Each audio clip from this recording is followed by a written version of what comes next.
صحیح بخاری حدیث نمبر 104۔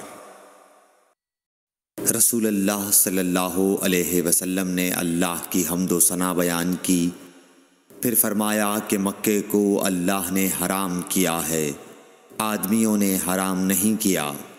تو سن لو کہ کسی شخص کے لیے جو اللہ پر اور یوم آخرت پر ایمان رکھتا ہو، جائز نہیں ہے کہ مکے میں خون ریزی کرے یا اس کا کوئی پیڑ کاٹے۔